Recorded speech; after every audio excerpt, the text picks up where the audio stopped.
In A survey of 600 students. അപ്പോൾ ശ്രദ്ധിക്കുക ഞാൻ പറയുന്നത് മൊത്തം, എന്നിട്ട് മനസ്സിലായില്ലെങ്കിൽ ചോദിക്കട്ടോ. അപ്പോൾ ഞാൻ മൊത്തം ഇത് പെട്ടെന്ന് അങ്ങോട്ട് ചെയ്ത് കാണിച്ചു തരാം. In A survey of 600 students, 600 കുട്ടികൾ ഇൻ എ സ്കൂൾ, ഒരു സ്കൂളിൽ 150 സ്റ്റുഡൻസ് എന്ത് ചെയ്യുന്നുണ്ട്, ടേക്കിംഗ് ടി ഉണ്ട്. അപ്പോൾ ഈ മൊത്തം സ്റ്റുഡൻസിന് എൻ ഓഫ് എസ് എന്ന് പറഞ്ഞാൽ മതി, അല്ലെങ്കിൽ എൻ ഓഫ് യു, അല്ലെങ്കിൽ എൻ ഓഫ് എസ് എന്ന് പറഞ്ഞോളൂ. സ്റ്റുഡൻസിനെ നമ്മൾ യൂണിവേഴ്സൽ ആക്കിയിട്ട് എടുത്തതാണ് എസ്. അപ്പോൾ ടോട്ടൽ സെറ്റ് യു ആണ്. അപ്പോൾ അല്ലെങ്കിൽ എൻ ഓഫ് എസ് എന്ന് പറഞ്ഞാലും കുഴപ്പമില്ല. 600 മൊത്തം 150 നമ്മൾ എന്ത് ചെയ്യും, കോഫി കുടിക്കും, ടീ കുടിക്കും. അപ്പം ഞാൻ 150നെ ഇവിടെ എന്ത് ചെയ്തിട്ടുണ്ട്, എൻ ഓഫ് ടി 150 ചായ കുടിക്കുന്നവർ. ദെൻ നമുക്ക് എന്ത് ചെയ്യുന്നുണ്ട്, എൻ ഓഫ്, അപ്പം ഞാൻ ഇതിനകത്ത് നിങ്ങൾ ഇങ്ങനെ എഴുതിയാലും മതി. മൊത്തം സ്കൂളിൽ എത്ര കുട്ടികളുണ്ട്, 600 കുട്ടികൾ. അപ്പം മൊത്തം യൂണിവേഴ്സൽ സെറ്റ് അല്ലെങ്കിൽ എൻ ഓഫ് സ്റ്റുഡൻസ് അവിടെ എത്രയാണ്, 600 ആണ്. മൈനസ് നമുക്ക് വേണ്ടത് എത്രയാ, 150 സ്റ്റുഡൻസ് ടേക്കിംഗ് ടീ ആണ്. എൻ ഓഫ് ടീ എന്ന് പറഞ്ഞാൽ ചായ കുടിക്കുന്നവർ 150. എൻ ഓഫ് കോഫി എത്രയാ, 225. ഇനി രണ്ടും കുടിക്കുന്നവർ അവിടെ ക്വസ്റ്റ്യൻ വായിച്ചാൽ മനസ്സിലാവും. ടേക്കിംഗ് ബോത്ത് ടീ ഏതാ, സ്റ്റുഡൻസ് വേറെ 100 പേർ ടേക്കിംഗ് ബോത്ത് ടീ, 100 ആളുകൾ എന്ത് ചെയ്യുന്നുണ്ട്, രണ്ടും എടുക്കുന്നുണ്ട്. ഇതിനകത്ത് 100 ആളുകൾ എന്ത് ചെയ്യുന്നുണ്ട്, രണ്ടും എടുക്കുന്നുണ്ട്. അതിനകത്ത് 100 ആളുകൾ എൻ ഓഫ് ടീ ആൻഡ് കോഫി ആണ് 100. ഇനി നമ്മളോട് ചോദ്യം ഇതാണ്, രണ്ടും കുടിക്കാത്തവർ ആരൊക്കെയാണ്? ഇതാ, how many students were taking neither tea nor coffee. അപ്പം നിങ്ങൾ നെയ്തർ ടീ നോർ കോഫി എന്ന് പറഞ്ഞാൽ ടീ ഇല്ല ആൻഡ് കോഫിയും ഇല്ല എന്നാണ്. മനസ്സിലായോ? അപ്പം ഇത് രണ്ടിനും കൂടി ഡാഷ് വരുന്ന സമയത്ത് നെയ്തർ നോർ ചോദിക്കുമ്പോൾ നിങ്ങൾ ചെയ്യേണ്ടത് എന്താണെന്ന് വെച്ച് കഴിഞ്ഞാൽ ടോട്ടലിൽ നിന്ന് എന്ത് ചെയ്യുക, എയ്തർ ഓർ കുറയ്ക്കുക. ടോട്ടലിൽ നിന്ന് നെയ്തർ നോർ, ചായയും കുടിക്കുന്നില്ല കോഫിയും കുടിക്കുന്നില്ല എന്ന് പറഞ്ഞാൽ നിങ്ങൾ എന്ത് ചെയ്യുക, ടോട്ടലിൽ നിന്ന് ഏതെങ്കിലും കുടിക്കുന്നവരെന്ത് ചെയ്യുക, അങ്ങ് ഒഴിവാക്കുക. ടോട്ടൽ 600 ആളുണ്ടല്ലോ, അതിൽ ഏതെങ്കിലും ഒന്ന് കുടിക്കുന്നവരെ നമ്മൾ ഒഴിവാക്കി കഴിഞ്ഞാലല്ലേ ഒന്നും കുടിക്കാത്തവരെ കിട്ടുള്ളൂ. അപ്പം നെയ്തർ നോറ് ചോദിച്ചാൽ ടോട്ടലിൽ നിന്ന് എയ്തർ ഓർ എന്ത് ചെയ്യുക, ഒഴിവാക്കുക. എയ്തർ ടീ ഓർ കോഫി കുടിക്കുന്നവരെ ഒഴിവാക്കുക. അപ്പം നമ്മൾ ടോട്ടൽ 600 ആണ് അറിയാം, പക്ഷേ ഏതെങ്കിലും ഒന്ന് കുടിക്കുന്നവരെ നമുക്ക് അറിയില്ല, രണ്ടും കുടിക്കുന്നവരെ അറിയാം.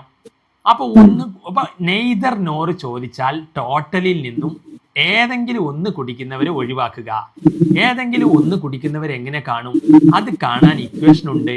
ഏതെങ്കിലും ഒന്ന് കുടിക്കുന്നവരെങ്ങനെയാ കാണുക, നമ്മൾ ഏതെങ്കിലും ഒന്ന് കുടിക്കുന്നവരെ കാണാൻ ചായ കുടിക്കുന്നവരെയും കൂട്ടുക, കാപ്പി കുടിക്കുന്നവരെയും കൂട്ടുക. അപ്പോൾ അതിൽ രണ്ടും കുടിക്കുന്നവരുണ്ട്. അപ്പോൾ രണ്ടും കുടിക്കുന്നവരെന്ത് ചെയ്യുക, ഒഴിവാക്കും ചെയ്യുക. ഇതാണ് ഏതെങ്കിലും ഒന്ന് കുടിക്കുന്നവരെ കാണാൻ ഇക്വേഷൻ. അപ്പം നമ്മളോട് എന്താ ചോദ്യം വരിക, നെയ്തർ നോർ, രണ്ടും കുടിക്കാത്തവരെ കാണാൻ പറഞ്ഞാൽ ടോട്ടലിൽ നിന്ന് ഏതെങ്കിലും കുടിക്കുന്നവരെ ഒഴിവാക്കുക. ഏതെങ്കിലും കുടിക്കുന്നവരെ എങ്ങനെ കിട്ടും, ഏതെങ്കിലും കുടിക്കുന്നവരെന്ന് പറഞ്ഞാൽ ടീ ഓർ കോഫിയാണ്. അവരെ കിട്ടാൻ എന്ത് ചെയ്യണം, ചായ കുടിക്കുന്നവരെ കൂട്ടുക, കോഫി കുടിക്കുന്നവരെ കൂട്ടുക, രണ്ടും കുടിക്കുന്നവരെ ഒരു വട്ടം ഒഴിവാക്കുക. അപ്പൊ അതാണ് ഏതെങ്കിലും ഒന്ന് കുടിക്കുന്നവരെ കിട്ടാനുള്ള ഇക്വേഷൻ. അപ്പൊ ഇതിനകത്ത് നിന്ന് ചായ കുടിക്കുന്നവർ എത്രയാണ്, 150 ആണ്. കോഫി കുടിക്കുന്നവർ എത്രയാ, 225 ആണ്. രണ്ടും കുടിക്കുന്നവർ എത്രയാ, 100 ആണ്. അപ്പം ചായ കുടിക്കുന്നവരെയും കാപ്പി കുടിക്കുന്നവരെയും കൂട്ടിയിട്ട് രണ്ടും കുടിക്കുന്നവരെ ഒരു വട്ടം എന്ത് ചെയ്യുക, ഒഴിവാക്കുക. അപ്പം 150 225 എത്രയാ, 375. അതിൽ നിന്ന് 100 കുറച്ചാൽ എത്രയാ, 275. അപ്പൊ നമുക്ക് ഏതെങ്കിലും ഒന്ന് കുടിക്കുന്നവരെ ഇപ്പൊ കിട്ടി, എത്രയാ, 275. ഇനി നമുക്ക് ഒന്ന് കുടിക്കാത്തവർ എന്താ ചെയ്യേണ്ടത്, ടോട്ടലിൽ നിന്ന് ഏതെങ്കിലും കുടിക്കുന്നവരെ കുറയ്ക്കുക. ഏതെങ്കിലും കുടിക്കുന്നവർ കിട്ടിയിട്ടുണ്ട് 275. ടോട്ടൽ എന്താണ്, 600 ആണ്. അപ്പൊ 600ൽ നിന്നും 275 കുറച്ചാൽ എന്ത് കിട്ടും, ഒന്നും കുടിക്കാത്തവരെ കിട്ടും. അപ്പൊ 600ൽ നിന്ന് 275 എന്ന് പറഞ്ഞാൽ 325 ആണ്. അപ്പൊ ക്ലാസ്സിൽ ഒന്നും കുടിക്കാത്തവരാണ് 325 പേരും. മനസ്സിലായോ? In A group of 400 students, 400 കുട്ടികൾ എന്ന് പറയുമ്പോൾ നിങ്ങൾ എപ്പോഴും ആ ഒരു ക്വസ്റ്റ്യൻ ഡീൽ ചെയ്യുമ്പോൾ ടോട്ടൽ അവിടെ തന്നതാണ് എപ്പോഴും എൻ ഓഫ് എസ് എഴുതി വെക്കുക, 400. ഇനി അതിൽ നിന്നും നിങ്ങൾക്കറിയാം 250 സ്പീക്ക് ഹിന്ദി. അപ്പൊ എവിടെ ഏത് ഫോം ആണെങ്കിലും ഫസ്റ്റ് തന്നത് അതിലെ വാക്കുകൾ ഇട്ടിട്ട്, ഇപ്പൊ ഹിന്ദി ആയതുകൊണ്ട് എച്ച് എഴുതി, 250 പേര് ഹിന്ദി സംസാരിക്കും. ഇനി അതിൽ പറഞ്ഞിട്ടുണ്ട് ഇംഗ്ലീഷ്, ഇതാ 200 ക്യാൻ സ്പീക്ക് ഇംഗ്ലീഷ് എന്നാണ്. അപ്പൊ ഇംഗ്ലീഷിൻ്റെത് നിങ്ങൾ എന്ത് ചെയ്തു, എൻ ഓഫ് ഇംഗ്ലീഷ് എന്നുള്ള രീതിയിൽ അതും എഴുതി 200. ഇനി ഇനി പിന്നെ നിങ്ങൾ ക്വസ്റ്റ്യൻ കൃത്യമായി വായിക്കുക, അതിൽ എന്തെങ്കിലും ക്ലൂ തന്നിട്ടുണ്ടാകും.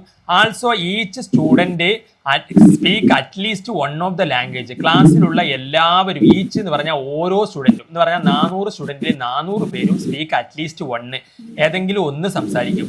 അപ്പൊ ഏതെങ്കിലും ഒന്ന് സംസാരിക്കുക എന്ന് പറഞ്ഞാൽ ഹിന്ദി ഓർ ഇംഗ്ലീഷ് എന്നാണ്. ഹിന്ദി ഓർ ഇംഗ്ലീഷ്, ക്ലാസ്സിലുള്ള എല്ലാവരും ഏതെങ്കിലും ഒന്ന് സംസാരിക്കും. അപ്പൊ ഏതെങ്കിലും ഒന്ന് സംസാരിക്കുന്നവരുടെ എണ്ണം എന്ന് പറഞ്ഞാൽ ക്ലാസ്സിലുള്ള സ്റ്റുഡൻസിന്റെ എണ്ണം തന്നെയാണ് 400 ഇനി നമ്മളോട് ചോദ്യം എന്താണ്? How many students can speak both Hindi and English? എത്ര പേർക്ക് ഹിന്ദിയും ഇംഗ്ലീഷും? അപ്പൊ number of Hindi and English ആണ്. ബോത്ത് എന്ന് പറഞ്ഞാൽ ആൻഡ് ആണ്. Number of Hindi and English, ഇവിടെ ഇന്റർസെക്ഷൻ ആണ് എടുക്കേണ്ടത്. അത് എത്രയാന്ന് ചോദിച്ചു. അപ്പൊ സ്റ്റാൻഡേർഡ് ഇക്വേഷൻ ഇതാണ്. നമ്പർ ഓഫ് ഏതെങ്കിലും ഒന്ന് സംസാരിക്കുന്നവരുടെ സ്റ്റാൻഡേർഡ് ഇക്വേഷൻ എഴുതി വെക്കുക. ഏതെങ്കിലും ഒന്ന് സംസാരിക്കുന്നവർ എങ്ങനെയാ കാണുക? അത് number of Hindi plus number of English, അതിന്ന് ഒരു പ്രാവശ്യം രണ്ടും സംസാരിക്കുന്നവർ എന്ത് ചെയ്യുക? തട്ടുക. Hindi or English, Hindi and English ആണ്. ഓക്കെ, അപ്പം ഇതിനകത്ത് Hindi or English, Hindi and ഇത് എഴുതിയാൽ മതി. അപ്പൊ ഹിന്ദി ആൻഡ് ഇംഗ്ലീഷ്, ഇംഗ്ലീഷിന് ഈ ആണ്. ഓക്കെ, അപ്പൊ ഹിന്ദി ഓർ ഇംഗ്ലീഷ് സംസാരിക്കുന്നവരുടെ എണ്ണം ഇങ്ങനെ, ഇതാണ് സ്റ്റാൻഡേർഡ് നമ്മൾ പഠിക്കേണ്ട ഇക്വേഷൻ. നമുക്ക് ഏതെങ്കിലും ഒന്ന് സംസാരിക്കുന്നവരുടെ എണ്ണം ചോദിച്ചാൽ അത് ഹിന്ദി സംസാരിക്കുന്നവരുടെ എണ്ണം കൂട്ടണം, ഇംഗ്ലീഷ് സംസാരിക്കുന്നവരുടെ എണ്ണം കൂട്ടണം. രണ്ടും ഒരുമിച്ച് സംസാരിക്കുന്നവരുടെ ഒരു പ്രാവശ്യം എന്ത് ചെയ്യുക? ഒഴിവാക്കുക. അപ്പം ഇവിടെ മൊത്തം സംസാരിക്കുന്നവരുടെ എണ്ണം, ഏതെങ്കിലും സംസാരിക്കുന്നവരുടെ എണ്ണം ക്ലാസ്സിലുള്ളവരാണ്, മൊത്തം 400. ഹിന്ദി സംസാരിക്കുന്നവർ ഇവിടെ എത്രയെ തന്നിട്ടുണ്ട്? ഹിന്ദി സംസാരിക്കുന്നവർ 250. ഇംഗ്ലീഷ് സംസാരിക്കുന്നവർ എത്ര തന്നിട്ടുണ്ട്? 200. മൈനസ് രണ്ടും സംസാരിക്കുന്നവരുടെ എണ്ണമാണ് നമ്മളോട് ചോദിച്ചിട്ടുള്ളത്. രണ്ടും സംസാരിക്കുന്നവരുടെ എണ്ണമാണ് ചോദിച്ചത്. അപ്പൊ ഇനി എന്ത് ചെയ്യുക? ഇതിന് മൈനസ് ഉണ്ട്, ഇതിനെ ഇങ്ങോട്ടേക്ക് എന്ത് ചെയ്യുക? കൊണ്ടുവരിക. അപ്പൊ അത് എൻ ഓഫ് എന്താവും? ഹിന്ദി ആൻഡ് ഇംഗ്ലീഷ് സംസാരിക്കുന്നവരുടെ ഈ 400 എന്ത് ചെയ്യുക? അങ്ങോട്ടും മറിക്കുക. അതായത് ഇതിനെ നമുക്ക് കണ്ടുപിടിക്കേണ്ടത് ഇതാണ്. അതിനെ ഇപ്പുറത്ത് കൊണ്ടുവരുമ്പോൾ മൈനസ് പ്ലസ് ആകും. ഈ 400 അപ്പുറത്തേക്കും പോകും. അപ്പൊ 250 പ്ലസ് 200 മൈനസ് 400 എന്ന് വരും. അപ്പൊ 450 മൈനസ് 400 എന്ന് വരും. അപ്പോൾ 450 നിന്ന് 400 കുറച്ചാൽ എന്താണ്? 50 എന്നുള്ള ആൻസർ കിട്ടും. മനസ്സിലായോ? അപ്പൊ ഏതെങ്കിലും ഒന്ന് സംസാരിക്കുന്നവർ ക്ലാസ്സിലുള്ളവർ മൊത്തമാണ്. ഹിന്ദി സംസാരിക്കുന്നവർ 250, ഇംഗ്ലീഷ് സംസാരിക്കുന്നവർ 200. ഇനി ബോത്ത് സംസാരിക്കുന്നവരെയാണ് കാണേണ്ടത്, തന്നിട്ടില്ല. അപ്പൊ നമുക്ക് അത് അവിടെ ഒഴിവാക്കിയിടുക. എന്നിട്ട് അതിനെന്ത് ചെയ്യുക? ഇങ്ങോട്ട് കൊണ്ടുവരിക, ഇതിനെ അങ്ങോട്ട് കൊണ്ടുപോവുക. അപ്പൊ അത് ഇങ്ങോട്ട് മൈനസ് ആണ്, അപ്പൊ അത് ഇങ്ങോട്ട് വരുമ്പോൾ പ്ലസ് ആവും. അപ്പൊ നമുക്ക് അത് പ്ലസ് ആയി കിട്ടും. അതാണ് കാണാനുള്ളത്.